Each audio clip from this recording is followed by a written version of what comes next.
मध्य प्रदेश के मुख्यमंत्री श्रीमान शिवराज सिंह चौहान, एमपी सरकार के सभी मंत्रीगण, सांसदगण, विधायकगण, स्टार्टअप्स की दुनिया के मेरे साथियों, देवी और सज्जनों,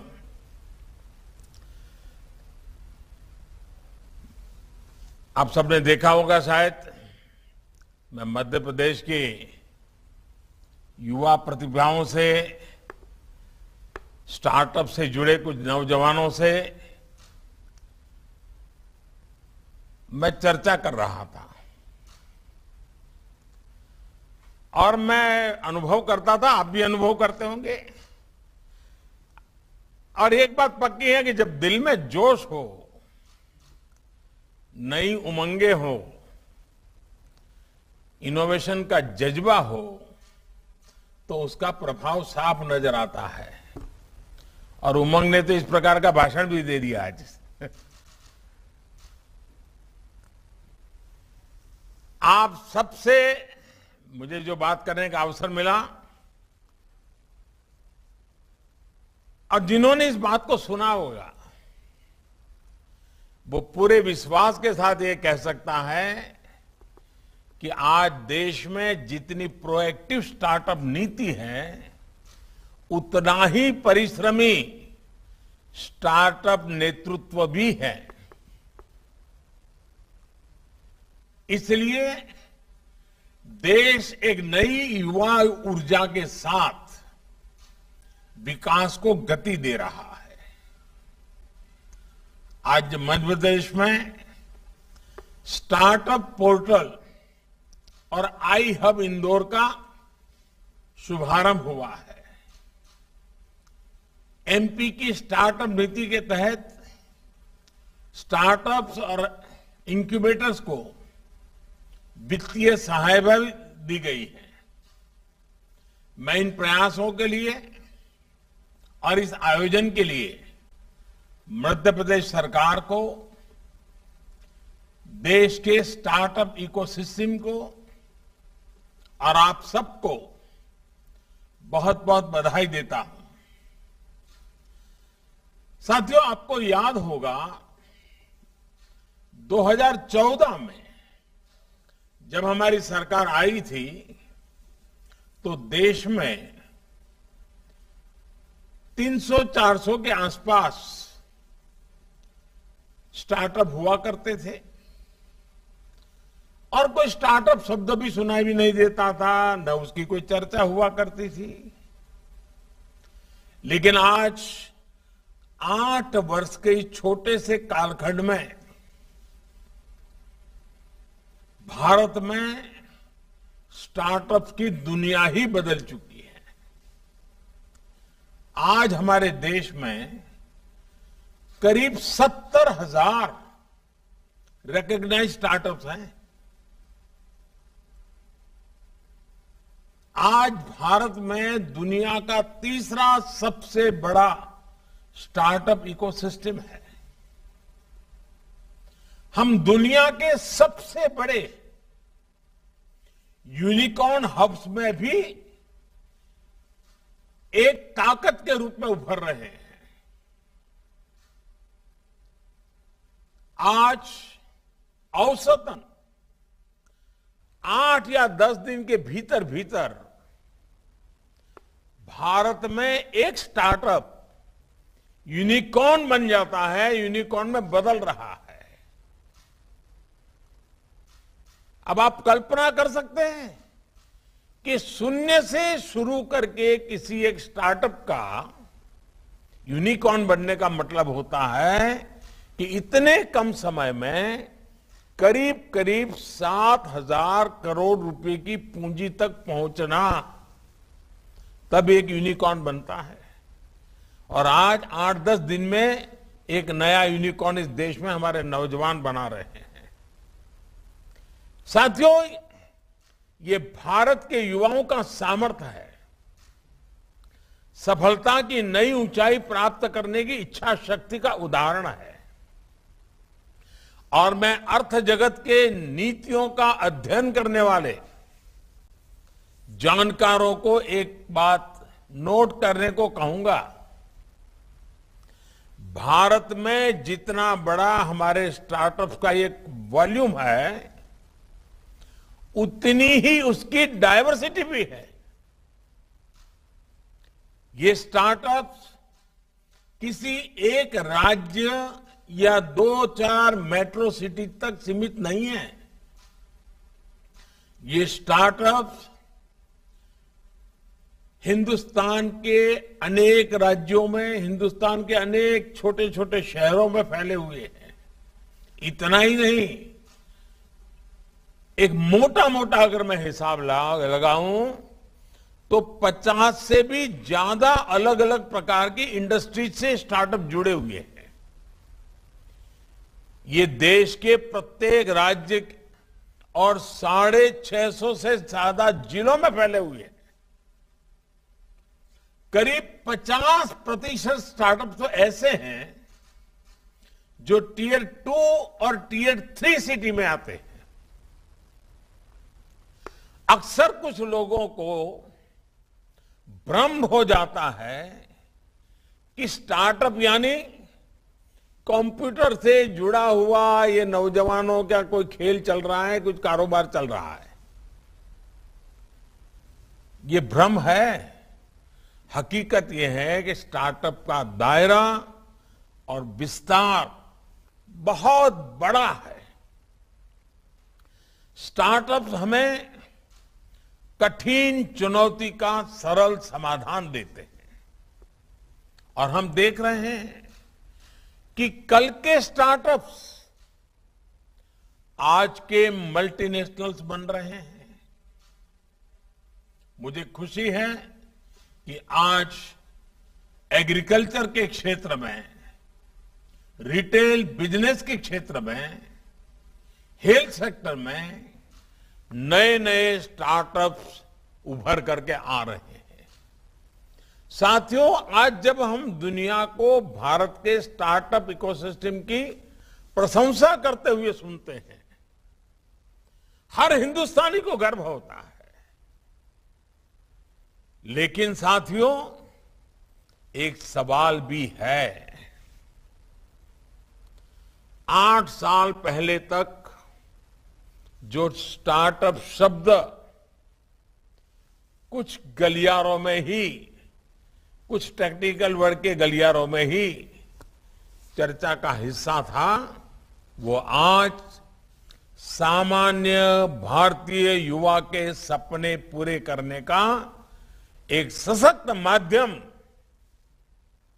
ये उनकी रोजमर्रा की बातचीत का हिस्सा कैसे हो गया? ये बड़ा शिफ्ट कैसे आया? अचानक नहीं आया है। एक सोची समझी रणनीति के तहत स्पष्ट लक्ष्य, निर्धारित दिशा, उन सब का परिणाम है।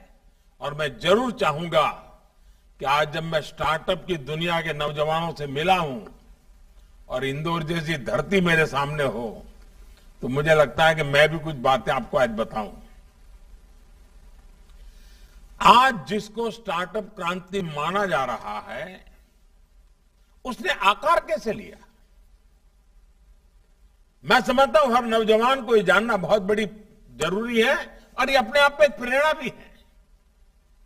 आजादी के अमृत काल के लिए ये बहुत बड़ा प्रोत्साहन भी है। साथियों, भारत में नया करने की, नए आइडिया से समस्याओं के समाधान की ललक हमेशा रही है। ये हमने अपनी आईटी रिवॉल्यूशन के दौर में भली भांति अनुभव किया है। लेकिन दुर्भाग्य से जितना प्रोत्साहन, जितना समर्थन उस दौर में हमारे युवाओं को मिलना चाहिए था, उतना मिला नहीं। आवश्यकता इस बात की थी कि आईटी रिवॉल्यूशन से बने माहौल को चैनलाइज किया जाता, एक डायरेक्शन दिया जाता, लेकिन नहीं हो पाया। हमने देखा कि पूरा एक दशक बड़े बड़े घोटालों में, पॉलिसी पैरालिसिस में, नेपोटिज्म में इस देश के एक पीढ़ी के सपनों को तबाह कर गया। हमारे युवाओं के पास आइडिया थे, इनोवेशन के लिए ललक भी थी, लेकिन सब पहले की सरकारों की नीतियों में और एक प्रकार से नीतियों के अभाव में उलझकर रह गए। साथियों, 2014 के बाद हमने युवाओं में आइडिया की इस ताकत को, इनोवेशन की स्पिरिट को फिर से रिवाइव किया। हमने भारत के युवाओं के सामर्थ्य पर विश्वास किया। हमने idea to innovation to industry, इसका एक पूरा रोड मैप तैयार किया और 3 बातों पर फोकस किया। पहला, आइडिया, इनोवेट, इंक्यूबेट और इंडस्ट्री। इनसे जुड़ी संस्थाओं का इंफ्रास्ट्रक्चर का निर्माण। दूसरा, सरकारी प्रक्रियाओं का सरलीकरण। और तीसरा, इनोवेशन के लिए माइंडसेट में परिवर्तन, नए इकोसिस्टम का निर्माण। साथियों, इन सारी बातों को ध्यान में रखते हुए हमने अलग अलग फ्रंट पर एक साथ काम करना शुरू किया। इसी में से एक था हैकाथॉन। 7-8 साल पहले जब देश में हैकाथॉन होने शुरू हुए तो किसी को अंदाजा नहीं था कि ये स्टार्टअप के लिए मजबूत बुनियाद बनाने का काम करेंगे, एक स्ट्रांग फाउंडेशन तैयार करेंगे। हमने देश के युवाओं को चैलेंज दिया, युवाओं ने चैलेंज एक्सेप्ट किया और सॉल्यूशन देकर दिखाया।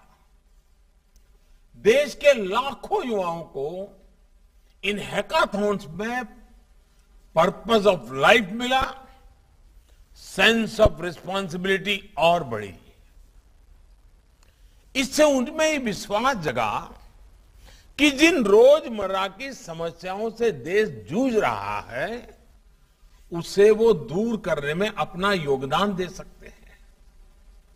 इस भावना ने स्टार्टअप के लिए एक तरह से लॉन्च पैड का काम किया।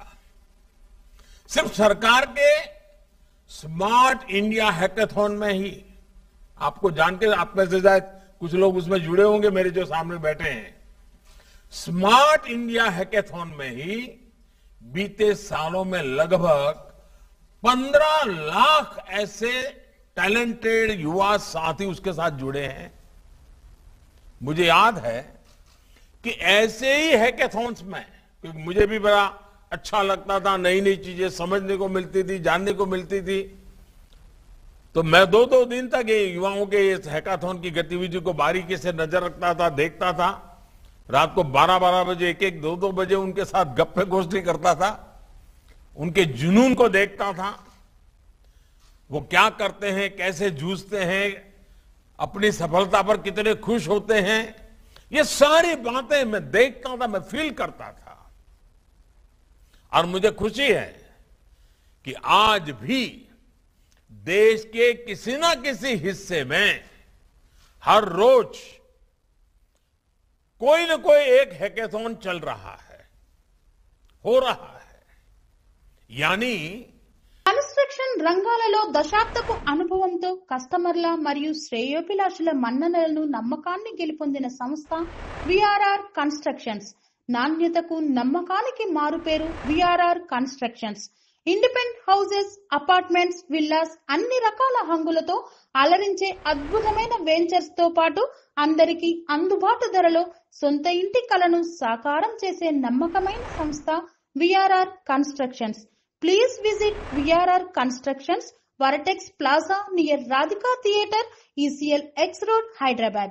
Call to 9100885551 9100885551। स्टार्टअप्स के निर्माण की शुरुआती प्रक्रिया पर देश निरंतर काम कर रहा है। साथियों, 7 साल पहले स्टार्टअप इंडिया अभियान आइडिया टू इंडस्ट्री को इंस्टीट्यूशनलाइज करने की तरफ एक बड़ा कदम था। आज ये आइडिया की हैंड होल्डिंग कर उसमें इंडस्ट्री में बदलने का बहुत बड़ा माध्यम बन चुका है। इसके अगले साल हमने देश में इनोवेशन का माइंडसेट विकसित करने के लिए अटल इनोवेशन मिशन शुरू किया। इसके तहत स्कूलों में अटल टिंकरिंग लैब्स से लेकर यूनिवर्सिटीज में इंक्यूबेशन सेंटर्स और हैकेथॉन जैसा एक बहुत बड़ा इकोसिस्टम तैयार किया जा रहा है। आज देश भर के 10,000 से अधिक स्कूलों में अटल टिंकरिंग लैब चल रहे हैं। इनमें 75 लाख से अधिक बच्चे आधुनिक टेक्नोलॉजी से रूबरू हो रहे हैं, इनोवेशन की एबीसीडी सीख रहे हैं। देश भर में बन रही ये अटल टिंकरिंग लैब्स एक प्रकार से स्टार्टअप्स की नर्सरी के रूप में काम कर रही है। जब विद्यार्थी कॉलेज पहुंचे तो उसके पास जो नया आइडिया होगा उसको इंक्यूबेट करने के लिए देश में 700 से अधिक अटल इंक्यूबेशन सेंटर्स तैयार हो चुके हैं। देश ने जो नई राष्ट्रीय एजुकेशन पॉलिसी लागू की है वो भी हमारे स्टूडेंट्स के इनोवेटिव माइंड्स को और निखारने में मदद करेगी। साथियों, इंक्यूबेशन के साथ ही स्टार्टअप्स के लिए फंडिंग भी बहुत अहम है। इसमें उन्हें सरकार की ठोस नीतियों की वजह से मदद मिली। सरकार ने अपनी तरफ से एक फंड ऑफ फंड्स तो बनाना ही, स्टार्टअप्स को प्राइवेट सेक्टर से एंगेज करने के लिए अलग अलग प्लेटफॉर्म भी तैयार किए।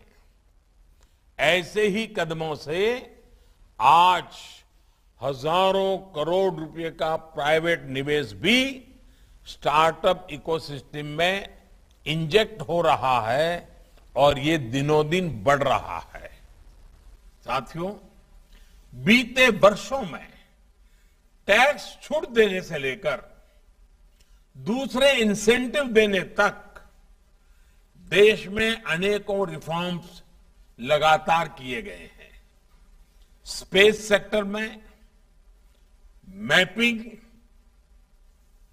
ड्रोन्स यानी टेक्नोलॉजी की ऊंचाई तक पहुंचने वाले ऐसे अनेक सेक्टर्स, उसमें जिस प्रकार से रिफॉर्म्स किए हैं उसमें स्टार्टअप्स के लिए नए क्षेत्रों के द्वार खुल गए हैं। साथियों, हमने स्टार्टअप्स की एक और जरूरत को प्राथमिकता दी है। स्टार्टअप बन गया, उनकी सर्विस, उनके प्रोडक्ट आसानी से बाजार में आए, सरकार के रूप में एक बड़ा खरीदार उनको मिले। इसके लिए भारत सरकार द्वारा जेम पोर्टल पर विशेष प्रावधान किया गया। आज जेम पोर्टल पर 13,000 से अधिक स्टार्टअप रजिस्टर हैं और आपको जानकर अच्छा लगेगा कि इस पोर्टल पर स्टार्टअप्स ने 6,500 करोड़ रुपए से अधिक का बिजनेस किया है। साथियों, एक और बड़ा काम जो हुआ है वो आधुनिक इंफ्रास्ट्रक्चर का है। डिजिटल इंडिया ने स्टार्टअप इकोसिस्टम के विस्तार में बहुत बल दिया। सस्ते स्मार्टफोन और सस्ते डेटा ने गांव के गरीब और मिडिल क्लास को भी कनेक्ट किया। इससे स्टार्टअप के लिए नए एवेन्यू, नए मार्केट खुल गए हैं। आइडिया टू इंडस्ट्री के ऐसे ही प्रयासों के कारण आज स्टार्टअप्स और यूनिकॉर्न देश के लाखों युवाओं को रोजगार दे रहे हैं। साथियों, स्टार्टअप अपने आप में नित्य नूतन होता है। ये बीते हुए कल की बात नहीं करता। स्टार्टअप का मूलभूत कैरेक्टर है वो हमेशा भविष्य की बात करता है। आज क्लीन एनर्जी और क्लाइमेट चेंज से लेकर हेल्थ केयर तक ऐसे सभी क्षेत्रों में स्टार्टअप के लिए इनोवेशन के इन्फिनिट अवसर हैं। हमारे देश में टूरिज्म का जो पोटेंशियल है उसे बढ़ाने में भी स्टार्टअप्स की बड़ी भूमिका है। इसी तरह local for vocal, vocal for local, vocal for local के जन आंदोलन को मजबूत करने के लिए भी स्टार्टअप्स बहुत कुछ कर सकते हैं। हमारे देश के जो कुटीर उद्योग है, हथकरघा और बुनकरों का जो शानदार काम होता है, उसकी ब्रांडिंग में उसे अंतर्राष्ट्रीय बाजार तक पहुंचाने के लिए भी हमारे स्टार्टअप्स एक बहुत बड़ा नेटवर्क, बहुत बड़ा प्लेटफॉर्म दुनिया के सामने लेकर के आ सकते हैं। भारत के हमारे आदिवासी भाई बहन, वनवासी भाई बहन इतने सारे खूबसूरत प्रोडक्ट्स बनाते हैं, वो भी स्टार्टअप के लिए काम करने के लिए एक बहुत बड़ा विकल्प, नया फील्ड बन सकता है। इसी तरह आप जानते हैं कि भारत मोबाइल गेमिंग के मामले में दुनिया के टॉप 5 देशों में है। भारत की गेमिंग इंडस्ट्री की ग्रोथ रेट 40% से भी ज्यादा है।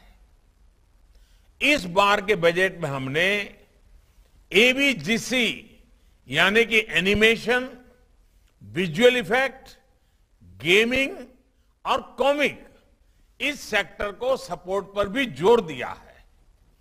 भारत के स्टार्टअप्स के लिए भी एक बड़ा सेक्टर है जिसका वो नेतृत्व कर सकते हैं।